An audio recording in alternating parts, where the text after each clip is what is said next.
আসসালামু আলাইকুম প্রিয় শিক্ষার্থীরা, আশা করি তোমরা সবাই ভালো আছো। করোনা পরিস্থিতির কারণে তোমরা দীর্ঘদিন বাড়িতে আছো এবং এরই অংশ হিসাবে সারা বাংলাদেশে বিভিন্ন কলেজ অনলাইনে ক্লাস করা শুরু করেছে এবং বাড়িতে বসে তোমরা সেই ক্লাসগুলো অনলাইনে করছো এবং সেই অনুযায়ী তোমাদের লেখাপড়া এগিয়ে নিয়ে যাচ্ছ আশা করি। আজ সরকারি এডওয়ার্ড কলেজ এর পদার্থ বিজ্ঞান বিভাগের পক্ষ হতে আমি আজকের এই পদার্থ বিজ্ঞান অনলাইন ক্লাসে তোমাদেরকে স্বাগত জানাচ্ছি।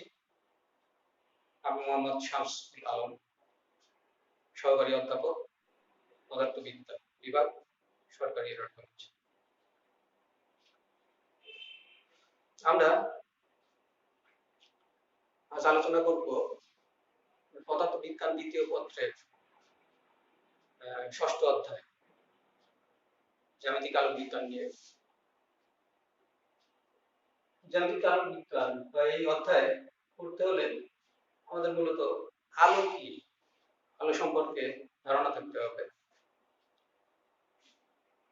এই আলো সম্পর্কে ধারণা তোমাদের নিজ ক্লাসগুলোতে পড়ে এসেছ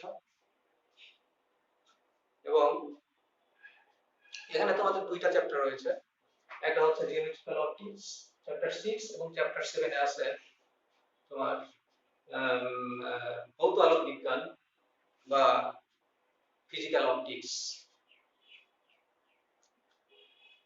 তো এখান থেকে এই দুই চ্যাপ্টারে তোমাদের মূলত আলো কি, আলোর প্রকৃতি কেমন, আলো কিভাবে চলে, আলোর বেগ আছে কি নাই, আলো ওর সাহায্যে কি কি বিষয়গুলো আমরা ব্যাখ্যা করতে পারি, এইসব বিষয়গুলো নিয়ে আলোচনা করা হয়েছে। আমি চ্যাপ্টারের ভিতরে ঢোকার আগে একটা সাধারণ আলো নিয়ে সাধারণ আলোচনা করব। তাহলে আমরা আসি, আলো কি? আলো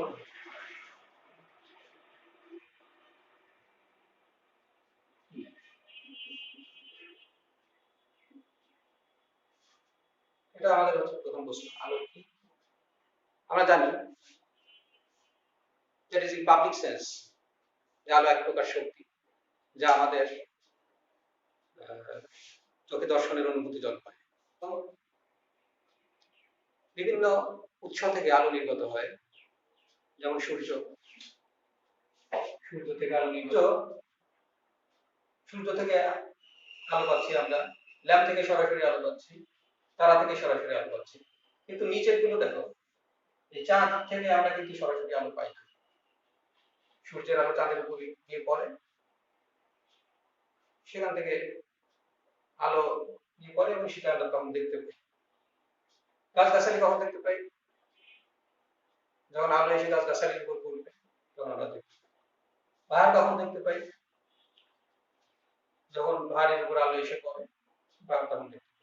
তাহলে দেখা যাচ্ছে যদি আলো না থাকে তাহলে এই বস্তুগুলো নিচের এগুলো চাঁদ, গাছপালা এবং পাহাড় পর্বত এবং অন্যান্য যা কিছু আছে এগুলো আমরা দেখতে পাবো।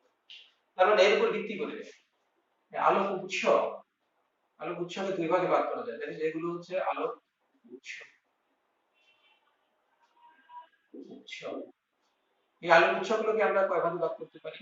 দুই ভাগে ভাগ করা যায়। এই একটা উৎস, এটাকে বলা হবে লিউমিনাস বডি,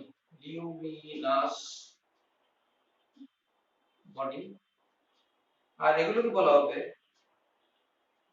নন লিউমিনাস বডি।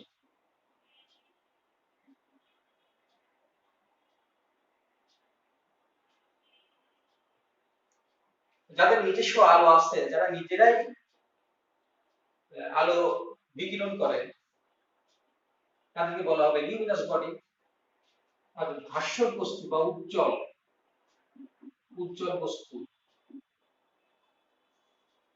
বা ভাস্বর বস্তু,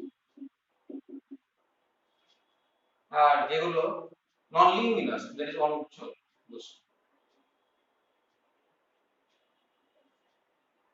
তাহলে দেখা যাচ্ছে নন লিউমিনাস বস্তু লিউমিনাস বস্তু হিসাবে কাজ করতে পারে। কেমন? যেমন ধরো ইলেকট্রিক লাইট জ্বলছে, ইলেকট্রিক লাইট আছে, এই ইলেকট্রিক লাইট যদি ইলেকট্রিক লাইট এর ভিতরে ফিলামেন্ট রয়েছে, ফিলামেন্ট রয়েছে, যখন এর ভিতরে ইলেকট্রিসিটি পাস করা হচ্ছে, কারেন্ট প্রবাহিত হচ্ছে, এই ফিলামেন্ট গুলো হিট হচ্ছে, তাপ উৎপাদন হচ্ছে, এবং এই তাপ উৎপাদন হওয়ার ফলে এখান থেকে আলো নিঃসরিত হচ্ছে। তাহলে একটা বাল্ব এটা নন লিনিয়ার বস্তু, অনুজ্জ্বল বস্তু, কিন্তু বিভিন্ন প্রক্রিয়ার মাধ্যমে আমরা এই বাল্বকে তোমার লিনিয়ার বস্তুতে পরিণত করলাম। শিক্ষার্থীরা, এভাবে তোমরা কোন বস্তু উজ্জ্বল বস্তু বা আলো রেডিয়েট করে, আলো এমিট করে, নির্গমন করে, আর কোন বস্তু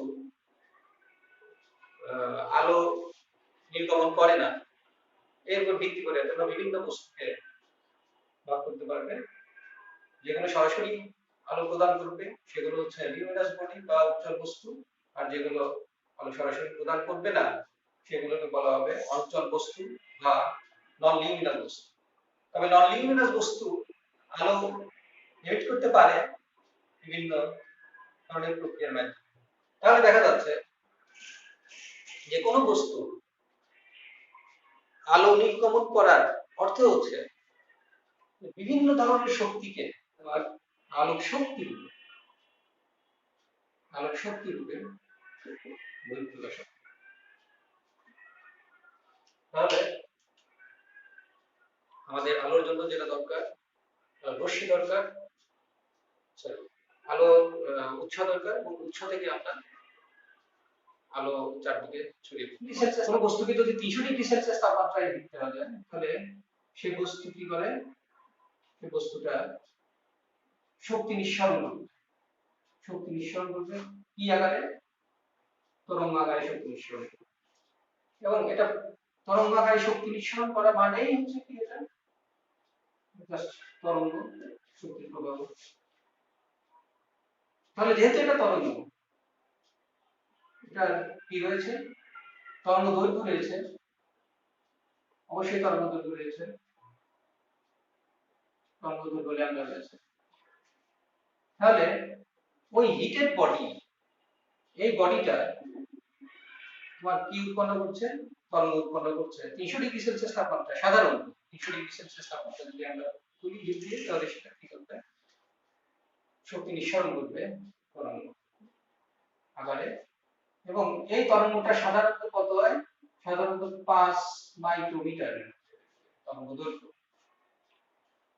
একে বাড়াতে বাড়াতে আমরা যদি একে হিট দেই কত, 800 ডিগ্রি সেলসিয়াস তাপমাত্রা পর্যন্ত হিট দেই, হিট দিয়ে 800 ডিগ্রি সেলসিয়াস তাপমাত্রায় তুলি, তাহলে এটা কি হবে, এখানে তোমার বস্তুটাকে তোমার বিভিন্ন ধরনের আলো আমরা এখান থেকে দেখতে পাবো, বিভিন্ন ধরনের কালার আমরা দেখতে পাবো, যেটা তখন লাল হয়ে যায়। কেন এটা হলো, এই যে লাল রংটা আমরা দেখছি, এই বস্তুটা হিট দেওয়ার ফলে এটা এখান থেকে যে শক্তি নির্গত হচ্ছে, এই যে শক্তি আমরা, এটা আমাদের শক্তি নির্গত হচ্ছে তরঙ্গ আকারে। যখন 800 ডিগ্রি সেলসিয়াস তাপমাত্রায় হিট দেওয়া যায়, তখন আমরা তখন যে রংটা কালার দেখি, চোখে অনুভূতি জন্মায়, সেটা হচ্ছে লাল রং। এবং আস্তে আস্তে যতই হিট দেওয়া যাবে, এটার রং তত বিভিন্ন ধরনের রং।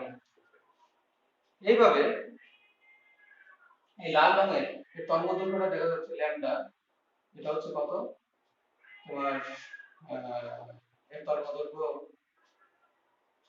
প্রায় 7800 অ্যাংস্ট্রম মানে হচ্ছে আমরা জানি এক অ্যাংস্ট্রম মানে 10 টু দি পাওয়ার অ্যাংস্ট্রম মানে 10 টু দি পাওয়ার -10 মিটার।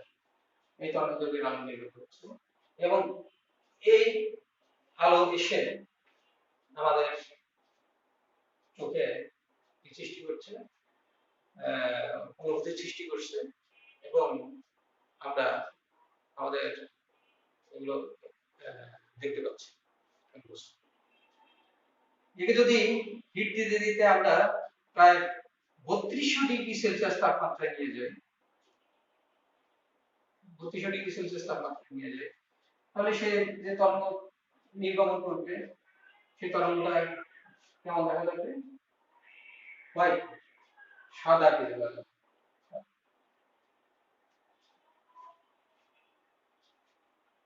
তাহলে দেখা যাচ্ছে যে আমরা কোনো বস্তুকে যদি হিট দেই স্বাভাবিকভাবে এই বস্তুটা কি করবে, শক্তি নির্গমন করবে তরঙ্গ আকারে এবং সব তরঙ্গই কি আমাদের চোখে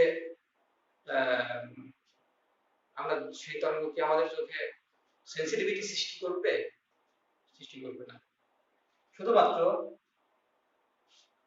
যে তরঙ্গের তরঙ্গ দৈর্ঘ্য তোমার ল্যাম্ডা, তরঙ্গ দৈর্ঘ্য তোমার কত?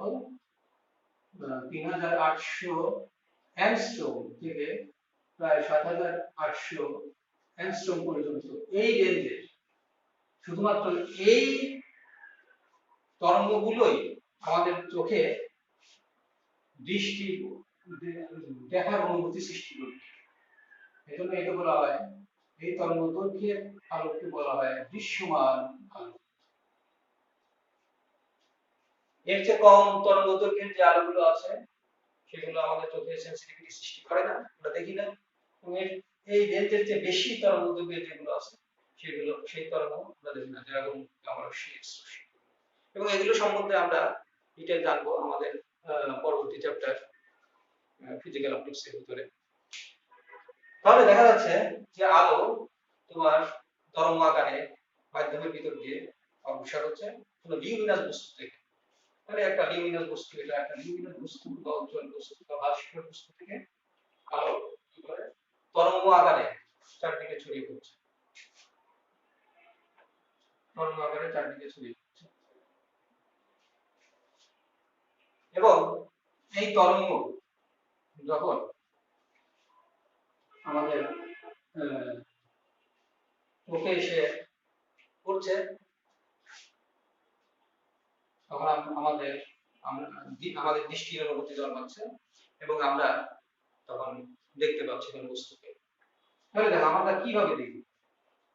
এই আলো যখন এখান থেকে আসবে, আসার পরে আমাদের চোখ আছে এবং চোখ এবং আলো আসলো,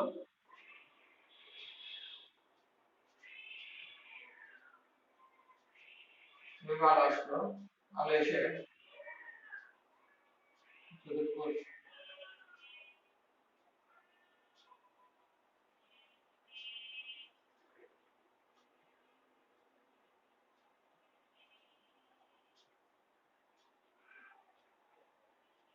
বিষয়গুলো দিয়ে আমাদের চোখ একটা গোলক বিশেষ, এই গোলকের পিছনে একটা বিন্দু আছে কর্নিয়ার উপরে, তার নাম হচ্ছে পিপ বিন্দু। এই পিপ বিন্দুর উপরে লাইট গুলো কনভার্স হবে, একই জায়গায় মিলিত হবে। চোখের লেন্স দিয়ে যখন আলো উঠবে, ওই চোখের লেন্স লাইট রেগুলোকে, এই আলো রশ্মিগুলোকে কনভার্স করে কর্নিয়ার পিছনে পিপ বিন্দু আছে এর উপরে ফেলবে এবং এখানে আমাদের বিভিন্ন নার্ভ রয়েছে, সূক্ষ্ম নার্ভ রয়েছে। এই নার্ভগুলো আমাদের ব্রেনের সাথে সংযুক্ত। তাহলে এই ব্রেনে যখন গিয়ে সে খবর দিবে তখন আমাদের দৃষ্টি অনুভূতি সৃষ্টি হবে। তাহলে এখান থেকে দেখা যাচ্ছে আলো যদি আমরা এক প্রকার শক্তি বলি, তাহলে আলোক শক্তি দিয়ে আমাদের কর্নিয়ার উপরে পড়লো, পিপ বিন্দুতে পড়লো। এখানে যে সূক্ষ্ম নার্ভগুলো আছে, নার্ভের মধ্যে সেখানে আলোক শক্তি ইলেকট্রিক্যাল শক্তিতে পরিণত হলো, ইলেকট্রিক্যাল শক্তিতে পরিণত হলো এবং এই তড়িৎ শক্তি তোমার আমাদের ব্রেনে গিয়ে তোমার সিগন্যাল পাঠালো, ইলেকট্রিক্যাল সিগন্যাল পাঠালো, এবং এই ইলেকট্রিক্যাল সিগন্যাল আমাদের দেখার অনুভূতি হলো এবং আমরা কোন বস্তু দেখতে পাচ্ছি।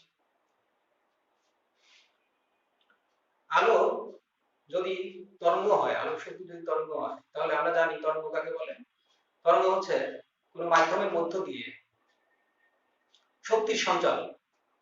শক্তি সঞ্চালন হবে মাধ্যমের মধ্য দিয়ে, মাধ্যমের ভিতর দিয়ে শক্তি যাবে। মাধ্যমের মধ্য দিয়ে শক্তি যাবে, মাধ্যম ছাড়াও শক্তি যাইতে পারে। তাহলে আলোক তরঙ্গটা কেমন? মাধ্যমের ভিতর দিয়ে যাইতে পারে, মাধ্যম ছাড়াও শক্তি সঞ্চালন হতে পারে, এবং আলোক রশ্মি মাধ্যম ছাড়াও সঞ্চালন হতে পারে। তাহলে একটা সোর্স, এটাকে আমরা যদি একটা সোর্স বলি বা উৎস বলি, তাহলে সোর্স থেকে আলোক রশ্মি, এখান থেকে আলোক, এখান থেকে আলোক রশ্মি যে চারদিকে ছড়িয়ে পড়ছে, এবং এই কণাগুলো, এখান থেকে যে কণাগুলো একই সাথে রওনা দিয়েছে, নির্দিষ্ট সময় পর সেই কণাগুলো নির্দিষ্ট সময় পর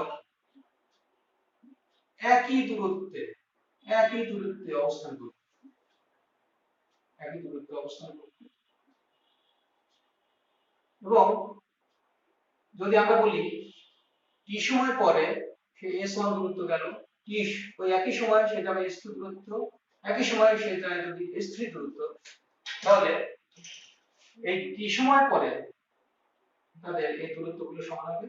দ্যাট ইজ, এইখানে এই যে কণাগুলো আছে নির্দিষ্ট সময় পরে, কণাগুলোর যে অবস্থান, এই অবস্থান বিন্দুগুলো নিয়ে যদি আমরা একটা তল কল্পনা করি, তাহলে সেই তলকে বলা হবে তরঙ্গ মুখ। এবং তরঙ্গ মুখটা আমরা ফিজিক্স ফার্স্ট পার্টের 9 চ্যাপ্টারে ছিল তরঙ্গ, এবং সেখানে তোমরা শিখেছো তরঙ্গ। তাহলে একটা তরঙ্গ প্রবাহের অভিমুখী হচ্ছে তরঙ্গ মুখ, আমরা বলতে পারি তরঙ্গ মুখটি বা ওয়েভ ফ্রন্ট, তরঙ্গ প্রবাহের অভিমুখ।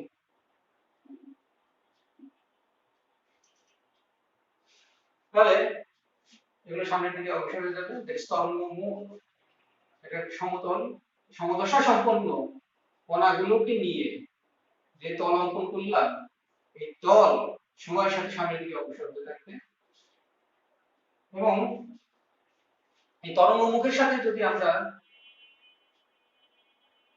তাহলে তরঙ্গ মুখের সাথে আলো কোন দিকে অগ্রসর হবে, তরঙ্গ মুখের সাথে, এটা হচ্ছে তরঙ্গ মুখ, ওই বিন্দুতে যদি আমরা একটা স্পর্শক টানি, স্পর্শকের সাথে লম্ব বরাবর, তরঙ্গ মুখের সাথে লম্ব বরাবর এই আলোক রশ্মি প্রবাহিত হবে, সরল পথে, রৈখিক পথে আলোক রশ্মি প্রবাহিত হবে,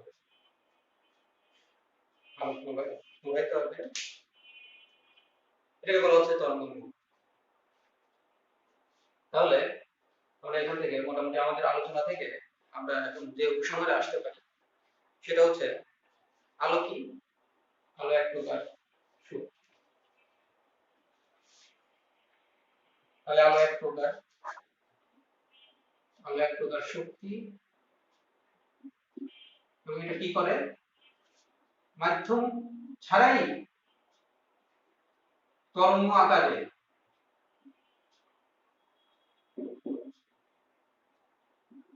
সঞ্চালন হয়। মাধ্যম ছাড়াই হতে পারে, মাধ্যম থাকলে তো সেখানে তরঙ্গ সঞ্চালন হবে, শক্তি সঞ্চালন, কিন্তু এটা মাধ্যম ছাড়াও সঞ্চালন হতে পারে, তরঙ্গ আকারে সঞ্চালন হয়। এবং এর উপরে ভিত্তি করে আমরা যে আলোক রশ্মি, তাহলে এখানে যে সরলরেখার মাধ্যমে কল্পনা করতে পারি ওই আলোর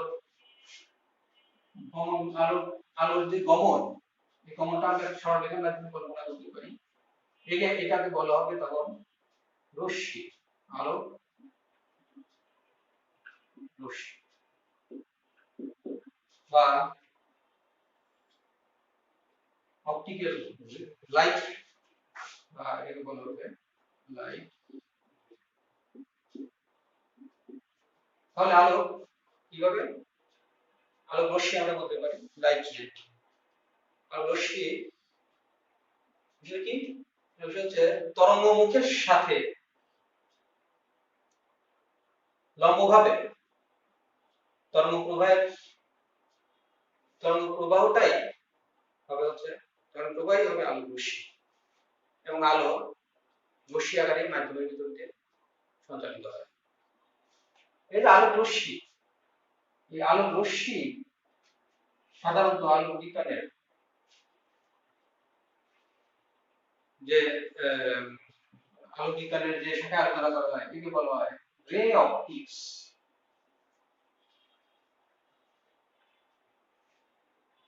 এবং এই রে অপটিক্সটাকে, রে অপটিক্স বা যেহেতু রশ্মি, তাহলে আমরা এই রশ্মি দিয়ে আলোকের বিভিন্ন ঘটনাগুলো, যেমন আলো যে প্রতিবিম্ব সৃষ্টি করে, প্রতিবিম্ব কোথায় সৃষ্টি করলো, কত বড় সৃষ্টি করলো, প্রতিবিম্বের আকৃতি কেমন, এই রশ্মি দিয়ে আলোর প্রতিফলন, প্রতিসরণ, বিম্ব গঠন, এগুলো সব আলোক রশ্মি দিয়ে ব্যাখ্যা করতে পারবো। আলোক রশ্মি যেহেতু একটা সরলরেখা, সরলরেখার মাধ্যমে জ্যামিতি অঙ্কনের মাধ্যমে আমরা এই ঘটনাগুলো ব্যাখ্যা করতে পারবো। এজন্য এই রে অপটিক্সকে তোমার বলা হয় জিওমেট্রিক্যাল অপটিক্স। তাহলে এখানে একটা ক্ষুদ্র একটা বিষয় রয়েছে, দেখো শিক্ষার্থীরা খেয়াল করো। অপটিক্স, অপটিক্স মানে হচ্ছে আলোক বিজ্ঞান বা আলোক বিজ্ঞান বা আলোক বিদ্যা বলা যায়। আর লাইট, এই লাইট লাইট, লাইট মানে হচ্ছে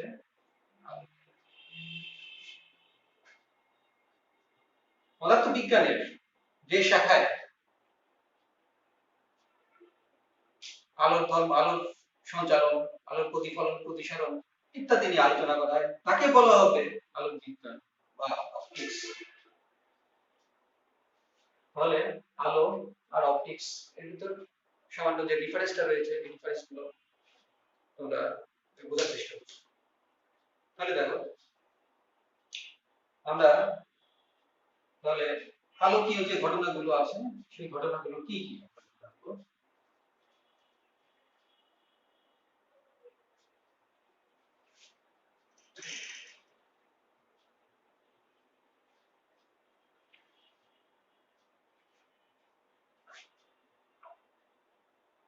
আলো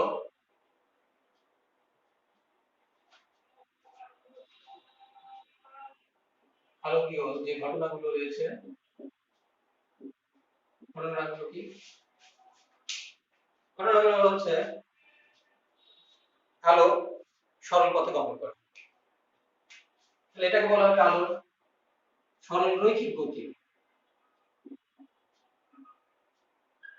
বা একটি লিনিয়ার প্রপাগেশন অফ লাইট, আলোর সরল রৈখিক গতি। তাহলে আলোর সরল রৈখিক গতি। 2 নম্বর আলোর প্রতিফলন। নাম্বার 3 আলোর প্রতিসরণ বা রিফ্রাকশন। আলো কি আরো ঘটনা রয়েছে, আলোর ব্যতিচার, আলোর অপবর্তন, আলোর সমবর্তন,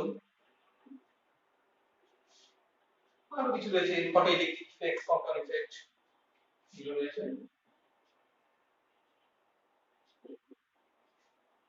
সেগুলো আমরা পরে আলোচনা করব। তাহলে দেখো, তাহলে আলোকের যে ঘটনাগুলো, একটা ঘটনা হচ্ছে আলো সরল পথে গমন করে। তোমরা খেয়াল করে দেখবে যে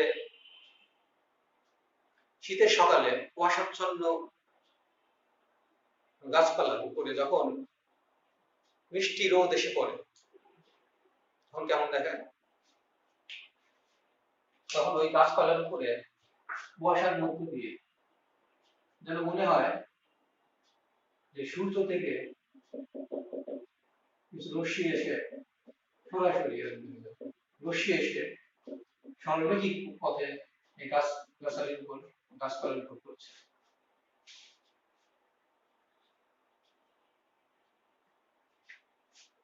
আবার এই যে কলমটা আছে, কলম, এই কলমটা আমরা দেখতে পাচ্ছি, যদি এর সাথে আমরা এর সামনে আমরা অবস্ট্রাকশন দিই, খাতা ধরি, তাহলে এই কলমটা কি দেখা যাবে? নিশ্চয়ই শিক্ষার্থীরা এই কলম দেখা যাবে না। তাহলে আমি যদি উপরে খাতাটা ধরি তাহলে কি হবে দেখা যাবে? নিচে ধরলে সাইডে যেখানেই ধরো না কেন কলমটা দেখা যাবে। শুধুমাত্র সরলরেখা বরাবর যদি আমি এই খাতাটা ধরি তাহলে দেখা যাবে না।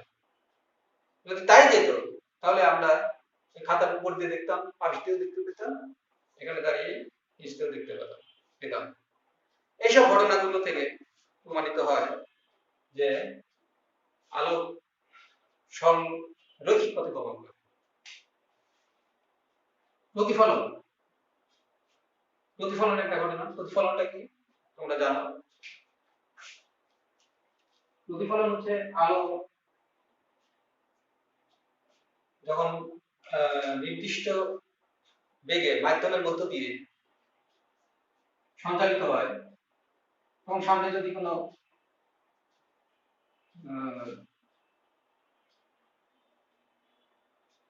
বাধা পায় তাহলে সেখান থেকে সে আবার যে মাধ্যম থেকে আসলে সেই মাধ্যমে ফিরে যায়। এই ঘটনাকে বলা হবে আলোর প্রতিফলন। মানে কোনো মাধ্যমটা যদি স্বচ্ছ হয়, স্বচ্ছ মাধ্যম যদি হয়, এই মাধ্যমটা নিচের মাধ্যমটা স্বচ্ছ মাধ্যম, তাহলে এখানে কি ঘটনাটা ঘটবে?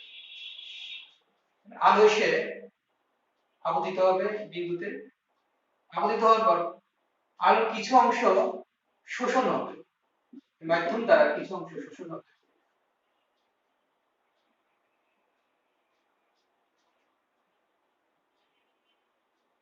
কিছু অংশ মাধ্যম থেকে ফিরে যাবে, প্রতিফলন হবে। এই ঘটনাকে বলা হচ্ছে প্রতিফলন, মাধ্যমে ফিরে যাওয়া প্রতিফলন হবে।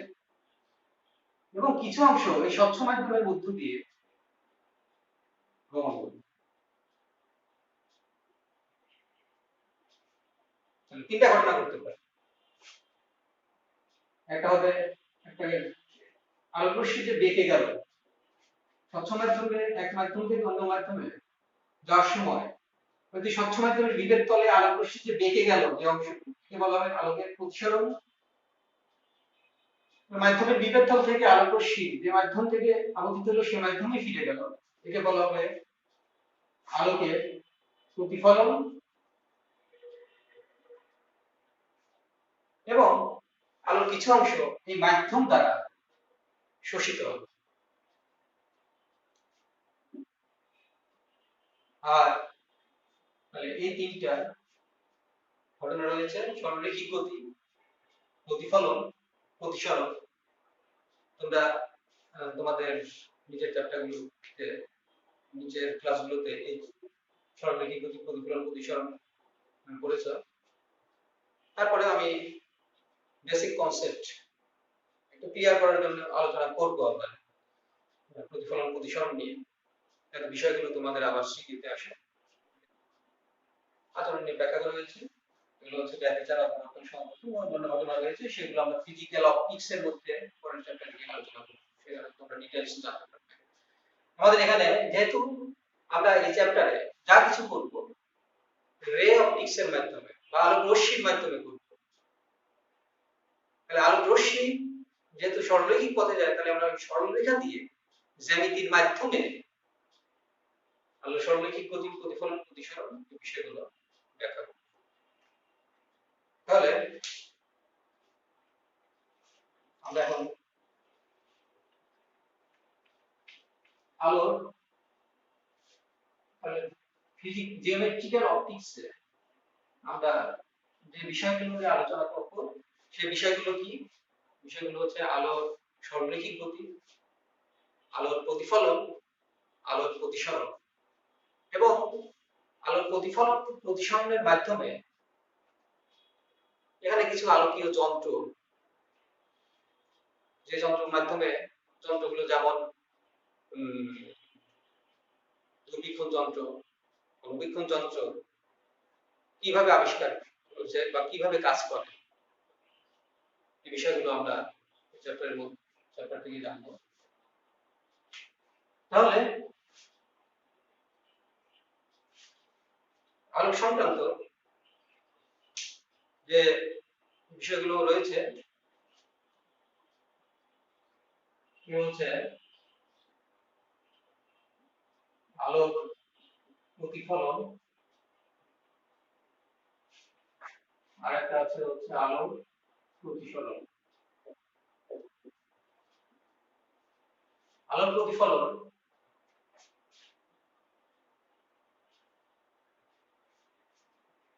আলোক রশ্মি যদি আলোক রশ্মি আমরা তীর চিহ্ন যেদিকে যাবে আলো সেদিকে তীর চিহ্ন দিব এবং এই রশ্মি এসে এই তলের উপরে পড়লো, এই তলে এই বিন্দুতে আপতিত হলো, এটা কিন্তু এখান থেকে আপতন হয়ে এখান থেকে আবার ব্যাক করবে ওই মাধ্যমেই ব্যাক করবে। একে বলা হচ্ছে আলোক প্রতিফলন। যে বিন্দুতে আপতিত হলো যদি আমরা বলি ও বিন্দু, ওই বিন্দুতে আমরা একটা অভিলম্ব আঁকবো, ওখানে যদি একটা তল কল্পনা করি আমরা তল, তাহলে এই রশ্মিগুলো কিভাবে আছে? রশ্মিগুলো ধরো এই বোর্ড বরাবর, বোর্ডের যে তল আছে পৃষ্ঠ রয়েছে, পৃষ্ঠ বরাবর রশ্মি আসলো, আপতিত রশ্মি আসলো এও বরাবর। আর এই যে তল এম আর এম ডট রয়েছে, এই তলটা কিভাবে রয়েছে? বোর্ড বরাবর যদি এই রশ্মিটা আসে আপতিত হয়, তাহলে বোর্ডের সাথে অভিলম্ব বরাবর ঠিক এই বরাবর রয়েছে এই তলটা, এই তলের উপর রশ্মি এসে পড়বে, এখান থেকে আবার ওই রশ্মি ব্যাক করবে, দ্যাট ইজ অভিমুখে আমরা ব্যাক করি, ফিরে গেল রশ্মি। এবং যে বিন্দুতে আপতিত হলো ওই বিন্দুতে কে বলা হয় আপতন বিন্দু। এই আপতন বিন্দুতে রশ্মিটা আপতিত হলে ওই বিন্দুতে যদি আমরা একটা ওই তলের সাথে লম্ব আঁকি তাহলে তাকে বলা হবে অভিলম্ব। অভিলম্বের সাথে আপতিত রশ্মি যে কোণ উৎপন্ন করবে তাকে বলা হবে তোমার আপতন কোণ। এবং প্রতিফলিত রশ্মি, যে রশ্মিটা ফিরে গেছে একই মাধ্যমে, তাকে বলা হবে প্রতিফলিত রশ্মি। প্রতিফলিত রশ্মি যে কোণ উৎপন্ন করবে তাকে বলা হবে প্রতিফলন কোণ। আলোক প্রতিফলনের দুইটি সূত্র রয়েছে, সেই দুইটি সূত্র কি কি? একটা হচ্ছে আপতিত রশ্মি, প্রতিফলিত রশ্মি এবং আপতন বিন্দুতে অঙ্কিত অভিলম্ব একই তলে, দ্যাট ইজ এখানে কোন তল? বোর্ড তলে অবস্থান, একই তলে অবস্থান করবে। তাহলে এটা একই তলে অবস্থান করবে এই দুইটা রশ্মি। আর আরেকটা সূত্র কি রয়েছে? আপতন কোণ আই, এটা প্রতিফলন কোণের সমান। এটা হচ্ছে মোটামুটি সংক্ষেপে আমাদের আলোর প্রতিফলন। আলোর প্রতিসরণ দুটি স্বচ্ছ মাধ্যম যদি থাকে, স্বচ্ছ মাধ্যম দুটা, একটা হচ্ছে মাধ্যম হালকা মাধ্যম,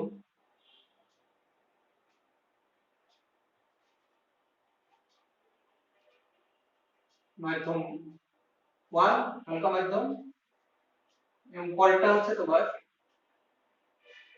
ঘন মাধ্যম।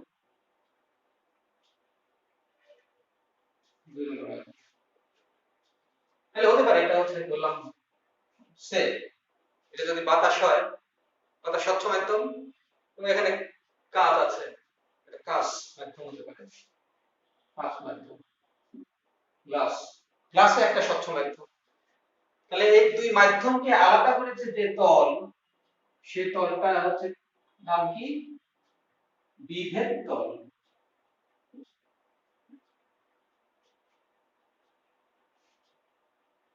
এই তলটা কোন বরাবর?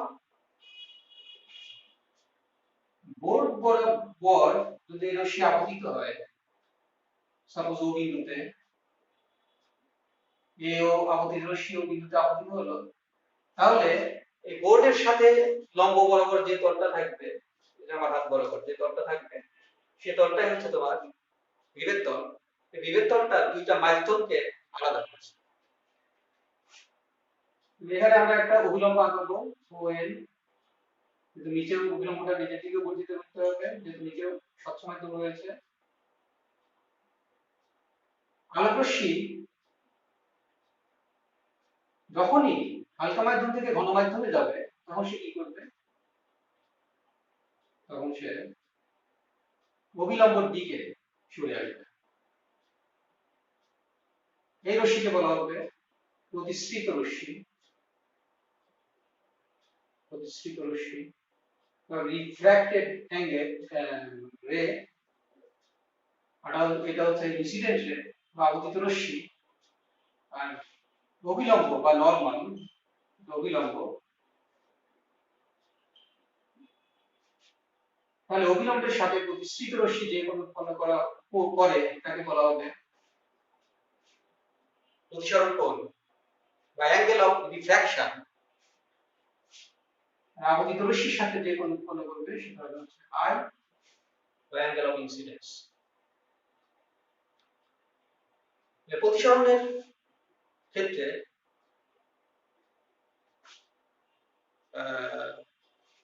দুইটা সূত্র রয়েছে। সূত্র দুটি কি কি? একই বর্ণের সূত্র দুটার ভিতরে শর্ত রয়েছে। এক নম্বরে আছে তোমার আপতিত রশ্মি, প্রতিসৃত রশ্মি এবং আপতন বিন্দুতে অঙ্কিত অভিলম্ব একই তলে থাকবে, একই তলে অবস্থান করবে। তলটা অবশ্যই সমতল, বোর্ড তল, আলোক প্রতিফলনের মতোই। সূত্র দুইটা একই, একই তলে অবস্থান করবে। দুই নম্বর, আপতন কোণের সাইন এবং প্রতিসরণ কোণের সাইন দুইয়ের অনুপাত একটা ধ্রুব সংখ্যা হবে। এই ধ্রুব সংখ্যাকে বলা হবে প্রতিসরাঙ্ক, প্রতিসরাঙ্ক বা রিফ্র্যাক্টিভ ইনডেক্স। আলোক রশ্মি করতে কোথায় আসলো? হালকা মাধ্যম থেকে ঘন মাধ্যম। এক নম্বর মাধ্যম থেকে দুই নম্বর মাধ্যম, এখানে এভাবে লিখতে হয় 1 2 2। তাহলে প্রতিসরণ হবে কার? প্রতিসরণ হবে হচ্ছে, প্রতিসরাঙ্ক হবে দুই নম্বর মাধ্যমে কার সাপেক্ষে? যেখান থেকে আলো আসলো এক নম্বর মাধ্যম সাপেক্ষে। তাহলে এটা খুব ভালোভাবে বুঝতে হবে। রিফ্র্যাক্টিভ ইনডেক্স বা প্রতিসরাঙ্ক খুব গুরুত্বপূর্ণ একটা বিষয় আমাদের অপটিক্সে, খেয়াল করো। তাহলে প্রতিসরাঙ্ক দুই নম্বর মাধ্যমের প্রতিসরাঙ্ক, যেখানে আলোক রশ্মি ঢুকলো তার প্রতিসরাঙ্ক কার সাপেক্ষে? যেখান থেকে আলোক রশ্মি আসে। তাহলে এর জন্য এভাবে আমরা লিখি 1 2 2, দ্যাট ইজ যেখান থেকে আসলো 1 2 2 নিয়ে প্রতিসরাঙ্ক। তাহলে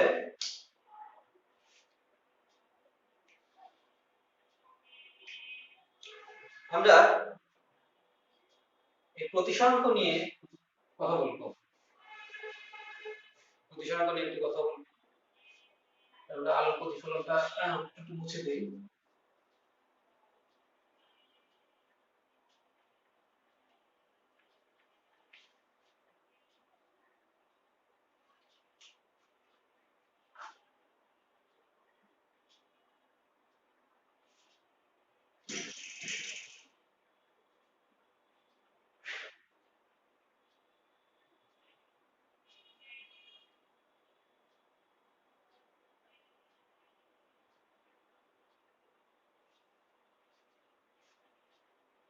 আলোক রশ্মির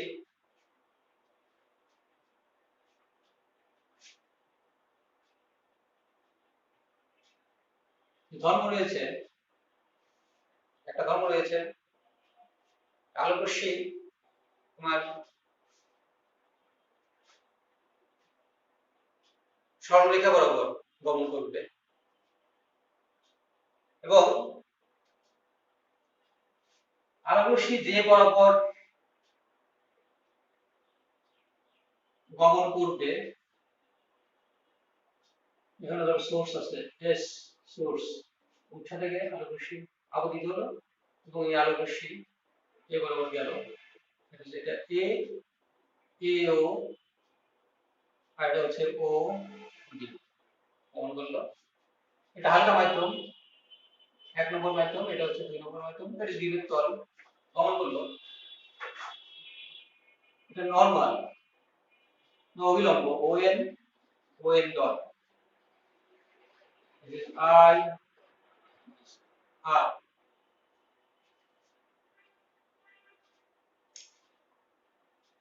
আলোক রশ্মি আমি যদি, যেহেতু আলোক রশ্মি এখান থেকে গমন করেছে এ ও ডি পথে, আমি যদি আবার একে ব্যাক করি বি পথ থেকে, বি এর ঠিক এই বিন্দু থেকেই আমি আলোক রশ্মি, কোন আলোক রশ্মি যদি আবার ব্যাক করে পিছনের দিকে যায়, তাহলে সে ওই পথ বরাবরই, যে বরাবর এসেছিল সেই বরাবরই যাবে। আলোক রশ্মির এই ধর্মকে বলা হয় রিভার্সিবিলিটি অফ লাইট,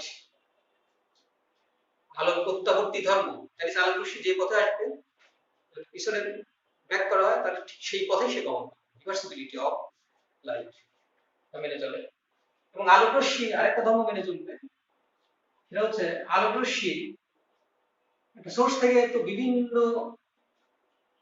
রশ্মি চারদিকে এভাবে ছড়িয়ে পড়েছে এবং একটা রশ্মি আরেকটা রশ্মির সাথে কখনোই ইন্টারঅ্যাক্ট করবে না। একটা রশ্মি এদিকে আসলো, একটা এদিকে আসলো, একটা এদিকে আসলো, একটা এদিকে আসলো, বিভিন্ন দিক থেকে বিভিন্ন সোর্স থেকে রশ্মি আসতে পারে, তারা ইন্টারঅ্যাক্ট করতে পারে। আমরা যখন জিওমেট্রিক্যাল অপটিক্স এর মাধ্যমে বিষয়গুলো ব্যাখ্যা করতে যাব, তখন এই রশ্মিগুলো একটা আরেকটার সাথে ধরে নিব, এই রশ্মিগুলো একটা আরেকটার সাথে ইন্টারঅ্যাক্ট করবে না, পরিবর্তন হবে না একটার সাথে আরেকটা। এই রশ্মিগুলো ইন্ডিভিজুয়ালি যার যার মতো সে ঘটনাগুলো ঘটাবে। এবং এই বিষয়গুলো আমাদের মাথায় রাখতে হবে যখন আমরা জ্যামিতির মাধ্যমে আলোকের প্রতিফলন এবং প্রতিসরণ বিষয়গুলো ব্যাখ্যা করতে যাব, তখন এই বিষয়গুলো আমাদের মাথায় রাখতে হবে।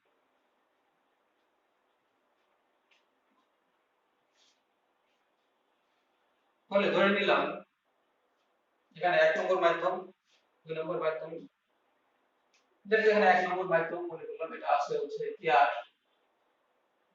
এয়ার 2 নম্বর মাধ্যম এখানে আছে হচ্ছে তোমার গ্লাস, আর নিচের মাধ্যম আরেকটা রয়েছে, এটা রয়েছে তোমার পানি বা ওয়াটার। তাহলে আলোক সেই বরাবর আসবে এও ওবি, গ্লাস এবং ওয়াটার এর মাঝখানে যে বিভেদ তল রয়েছে, তার সেই বিভেদ তলের উপরে এসে এই রশ্মি আপতিত হবে বি বিন্দুতে, বি থেকে আবার সে বেঁকে যাবে, বেঁকে গিয়ে সে সি বিন্দুতে আসবে। বি বিন্দুতে আমরা একটা নরমাল টানতে পারি, সি বিন্দুতে একটা নরমাল টানতে পারি, এবং সি বিন্দুতে এসে আবার এয়ার একই মাধ্যম, যে মাধ্যম থেকে আসতো সেই মাধ্যমে আবার নির্গমন হচ্ছে আলোক রশ্মি। তাহলে এখান থেকে এসে যেহেতু এটা ঘন মাধ্যম, এটা হালকা মাধ্যম, তাহলে সে অভিলম্ব থেকে দূরে সরে যাবে। তাহলে এটা যদি আই হয়, এটা ধরলাম আমরা R1, এটা কত হবে, এটা হচ্ছে, এটাও R1 হবে, যদি R1 হয় এটা কত, এটা R1 হবে, সরি R2, এবং এটা কত হবে, যেহেতু একই মাধ্যম তাহলে এখানে যদি আই হয় এখানেও আই। তাহলে এই ক্ষেত্রে দেখো আমরা একটা কাজ করতে পারি, সেটা হচ্ছে বিভিন্ন মাধ্যমে আমাদের যে প্রতিসরাঙ্ক আছে সেই প্রতিসরাঙ্কের মানটা আমরা বের করি। তাহলে আলোক রশ্মি থেকে কোথায় আসছে? আলোক রশ্মি আসছে হচ্ছে এয়ার টু গ্লাস। তাহলে প্রতিসরাঙ্ক কত? মিউ কত? Mu air to glass equal to sin I divided by sin R1. Okay, glass থেকে যখন ওয়াটারে আসলো, গ্লাস থেকে ওয়াটার, তাহলে এক্ষেত্রে আমরা কি লিখতে পারবো? এক্ষেত্রে লিখতে পারবো মিউ কোন মাধ্যমের, যে মাধ্যমের আসছে সেই মাধ্যমের প্রতিসরাঙ্ক কার সাপেক্ষে? যে মাধ্যম থেকে আসছে, that is glass. Glass to water equal to sin R1 divided by sin R2, sin R1 divided by sin R2। এবং শেষের মাধ্যমটা ওয়াটার থেকে এয়ার, এখানে কিন্তু পানি থেকে বাতাস, ঘন থেকে হালকা, যাই হোক না কেন আমাদের নিয়ম অনুযায়ী আমরা কাজ করব। নিয়ম অনুযায়ী mu water to air equal to sine, এটা যদি R2 হয় তাহলে এটা কত হবে? এটা R2 হবে, that is sin R2 divided by sin y. That is equation number 1, 2 and 3. তাহলে এক্ষেত্রে আমরা একটা কাজ করতে পারি, ওই 1, 2 এবং 3, 3 নম্বর ইকুয়েশন, ওই তিনটা ইকুয়েশন গুণ করো, 1 2 into 3। তাহলে এখানে আমরা কি পাবো? মিউ জি এ গুণন mu W G into mu A W equal to sin I sin R1 into এটা sin R2 1 sin R2 sin R2 sin I, sin I cancel হয়ে গেল, sin R1 sin R1 cancel হয়ে গেল, sin R2 sin R2 cancel হয়ে গেল। তাহলে আমাদের এখানে থাকবে কত? This is 1। তাহলে এখান থেকে দেখো আমরা কি করতে পারি, আমরা যদি এই রাশিটার মান বের করতে চাই, দ্যাট ইজ গ্লাস থেকে ওয়াটার মিউ ডাব্লিউ জি, এটা সমান কত হচ্ছে? 1 আপন, নিচে নিচে দিয়ে দাও, তাহলে a মিউ জি ইনটু এটা কত? w mu a equal to, এখানে দেখো মিউ a w, এটা আলোক রশ্মি থেকে কোথায় আসছে? তো ওয়াটার টু এয়ার, ওয়াটার থেকে এয়ার, দ্যাট ইজ ঘন থেকে হালকা। তাহলে এখানে যদি আমরা ঘন থেকে হালকা, আমরা যদি হালকা থেকে ঘন দিই, এয়ার টু ওয়াটার দিই, তাহলে এটা কি হবে? রিভার্স করতে হবে। রিভার্স যদি করো তাহলে কি হবে? তাহলে এখানে রিভার্স করলে আমাদের যে ইকুয়েশনটা এখানে আমরা পাবো এটা হচ্ছে mu W water air to water, air to water, এটা ইকুয়াল টু কত? এটা equal to sin I divided by sin R2। আর আমাদের মিউ ডাব্লিউ এ এটা ছিল কত?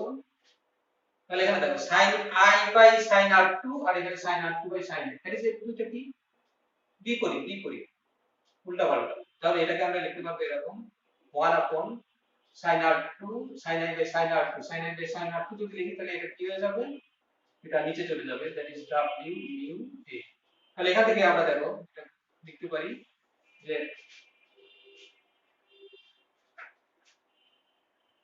Mu A to W equal to 1 upon W to A, that is যদি ওই আলোর যদি বিপরীত দিকে আবার গমন করে তাহলে প্রতিসরাঙ্ক কি হয়ে যাবে? ব্যস্তানুপাতিক হয়ে যাবে সরাসরি। তাহলে সেই ক্ষেত্রে আমরা এখানে কি লিখতে পারবো? এখানে লিখে পারবো এখানে কত হচ্ছে?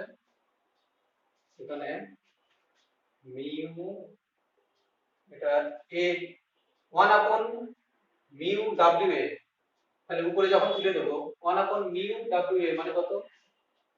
w a ডিভাইডেড বাই এটা হবে কত? এটা আছে mu g a। That is we can now write finally mu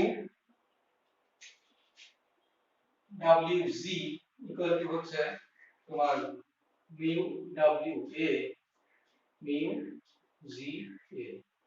এটা আমাদের একটা গুরুত্বপূর্ণ সমীকরণ যে একটা মাধ্যমের সাপেক্ষে অন্য মাধ্যমের যদি প্রতিসরাঙ্ক আমরা নির্ণয় করি তাহলে কি হবে, তাহলে ওই দুই মাধ্যমের প্রতিসরাঙ্কের অনুপাতই হবে দুই মাধ্যমের প্রতিসরাঙ্ক।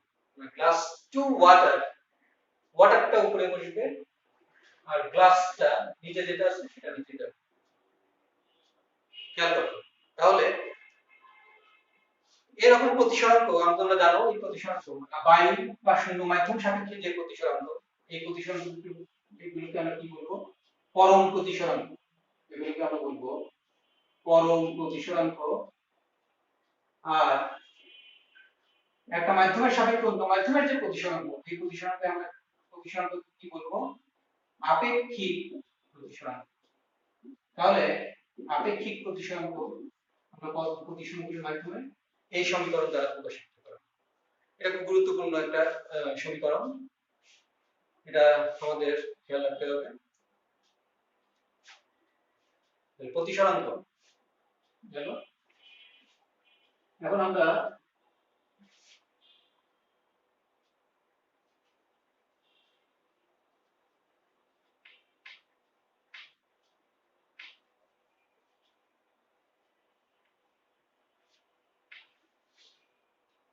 একটা বিষয় নিয়ে আলোচনা করব, সেটা হচ্ছে আলোকরশ্মি যদি এমন ঘটনা ঘটে তাহলে প্রতিসরণের ক্ষেত্রে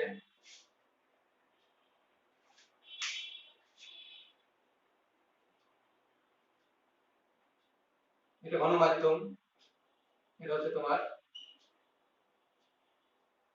সরি উপরেরটা হালকা মাধ্যম আর এটা যদি হয় আমাদের ঘন মাধ্যম, তাহলে আলোকরশ্মি হালকা মাধ্যমে এসে ঘন মাধ্যম, তাহলে ঘন মাধ্যম থেকে আলোকরশ্মি যদি আপতিত হয় হালকা মাধ্যম, তাহলে সেই ক্ষেত্রে ঘটনাটা কেমন? তাহলে এটা আপতিত রশ্মি গিয়ে এই মাধ্যমের বিভেদ তলের উপরে আপতিত হলো ও বিন্দুতে, ও বিন্দুতে একটা অভিলম্ব টেনে দাও, তাহলে কি হবে, রশ্মি ধরো হালকা মাধ্যমে যাবে, তাহলে অভিলম্ব থেকে দূরে সরে যাবে, তাহলে সেই ক্ষেত্রে এটা হচ্ছে আমাদের আপতন কোণ আই, এটা হবে আপতন প্রতিসরণ কোণ আর। এখন যদি এমন হয় যে পি ও আলোক রশ্মিটাকে আমরা কি করলাম, আপতন কোণটা যদি বাড়িয়ে দিই, তাহলে কি হবে, বাড়াতে বাড়াতে এমন একটা পর্যায়ে যাবে যেখানে গিয়ে তোমার আলোক রশ্মিটা বা প্রতিসৃত রশ্মিটা বিভেদ তলে গা ঘেঁষে যায়। এটা হচ্ছে বিভেদ তল, বিভেদ তলে গা ঘেঁষে যায় তাহলে এখানে আর এর মানটা কত হবে, এখানে আর এর মান that is angle of diffraction, আর এর মানটা হয়ে যাবে তোমার 90 ডিগ্রি। বিভেদ তলের গা ঘেঁষে যাবে বা হালকা মাধ্যমের প্রতিসরণ কোণ 90 ডিগ্রি হওয়ার জন্য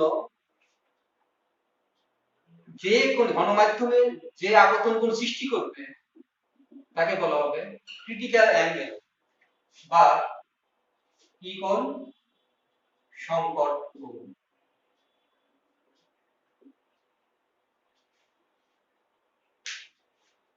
তাহলে দেখো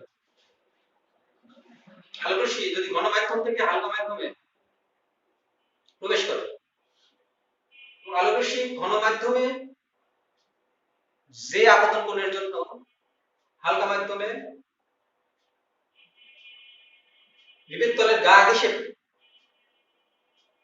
চলে যাবে, সেই আপতন কোণ ঘন মাধ্যমে সেই আপতন কোণকে বলা হবে সংকট। এখন যদি আমরা সংকট কোণের চেয়ে বেশি কোণের আপতন করি তাহলে কি হবে, সংকট কোণের চেয়ে বেশি কোণে আপতন করা মানে এই কোণ, এখানে যদি আমি আপতন করি তাহলে সংকট কোণের চেয়ে বেশি, যেটা গ্রেটার দ্যান থিটা সি, তাহলে কি হবে, আলোক রশ্মি আর হালকা মাধ্যমে ফিরে যাবে না, তখন সে মাধ্যমে ফিরে আসবে তখন তোমার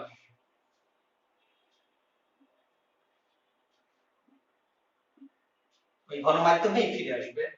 দেখো এই ঘটনাটা কেমন, এই ঘটনাটা হচ্ছে ওই মাধ্যমে ফিরে আসলো প্রতিফলন। এই ঘটনাকে বলা হবে পূর্ণ অভ্যন্তরীণ প্রতিফলন বা টোটাল ইন্টারনাল রিফ্লেকশন। তাহলে এখান থেকে দেখো আমরা ছোট্ট একটা ক্যালকুলেশন করি, সেটা হচ্ছে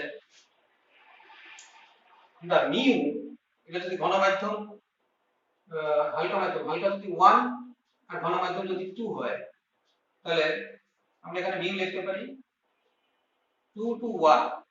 আলোক রশ্মি কোথা থেকে কোথায় যাচ্ছে, ঘন টু হালকা, 2 to 1 ঘন টু হালকা ইকুয়াল টু তোমার ওখানে কত লিখবো আমরা,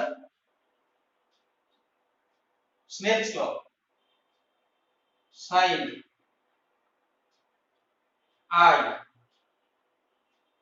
বাই sin i। কিন্তু যখন সংকট কোণে আপতিত হবে তখন i এর মান হবে থিটা c, দ্যাট ইজ সংকট কোণের ক্ষেত্রে i equal to theta c যদি হয়, তাহলে এখানে আমরা কি লিখতে পারবো, sin i মানে থিটা c, এবং সেই সংকট কোণের ক্ষেত্রে r এর মানটা কত হবে, r এর মান হয়ে যাবে আমাদের 90 ডিগ্রি। এটা যেখানে আমরা বসাতে পারি sin 90 ডিগ্রি, এটা যেটা আমরা লিখতে পারি sin থিটা c, আর sin 90 মানে হচ্ছে 1। তাহলে এখান থেকে আমরা ফাইনালি যেটা পাবো সেটা পাবো mu to 1 equal to sin theta c।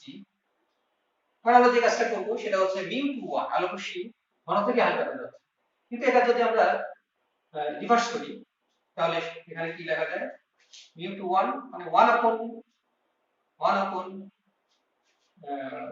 1 থেকে আলোক রশ্মি এখান থেকে এখানে রেখে আমরা এইটা ধরি, হালকা থেকে ঘনতে ধরি, তাহলে এখানে আমরা লিখতে পারবো 1 upon mu 1 2 equal to sin theta c। এর ফাইনালি এখান থেকে আমরা যেটা লিখতে পারবো সেটা হচ্ছে